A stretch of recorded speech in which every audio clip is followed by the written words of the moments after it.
imekuwa ambayo unaweza kuiposti kesho kutwa, kesho kuja tena, na watu wakasema huu ulikuwa uzinduzi wa Yanga Day.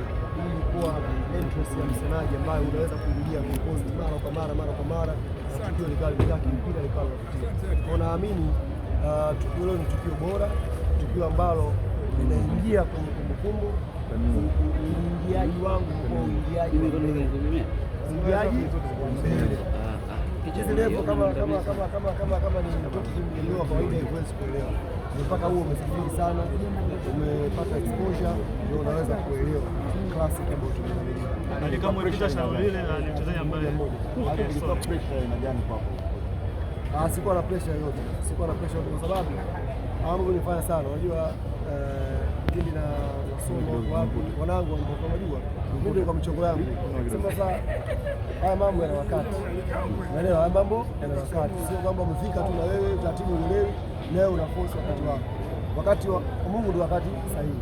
Kwa hiyo nilikuwa na wait wakati sahihi uje, na unapokuja wakati huu nimefanya jambo lako. Tamasha limekuwa la aina gani? Tamasha limekuwa tamu, vibe kutoka mwanzo mpaka mwisho. Yaani wanayanga waliokuja leo wameniheshimisha sana. Kila mtu alikuwa anatuma message sasa, jamani wanayanga wapone. Tamasha limechangamka kwa sababu wasanii walikuwa wanapokea vizuri.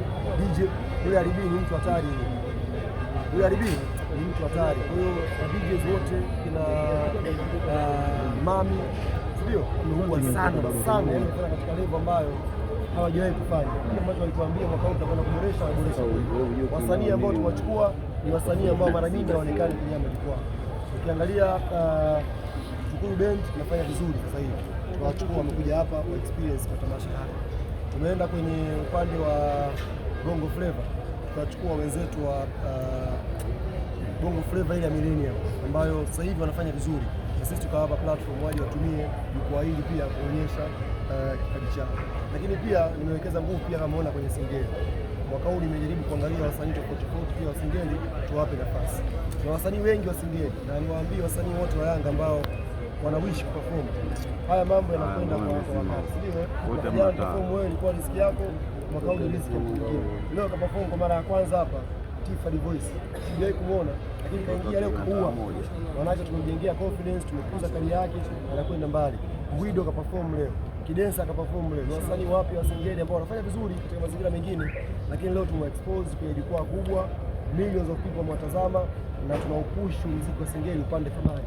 Kama mtu ameaminiwa hapa kwenye Yanga Day na ameburudisha zaidi ya watu 20,000 hapa, maana yake huyo mtu sasa hivi ukimfuata kwenye show ya kawaida thamani yake itakuwa pale. Kwa hiyo nashukuru sana wasanii wote waliokuja, wametuheshimisha, lakini wana Yanga saluti kwenu.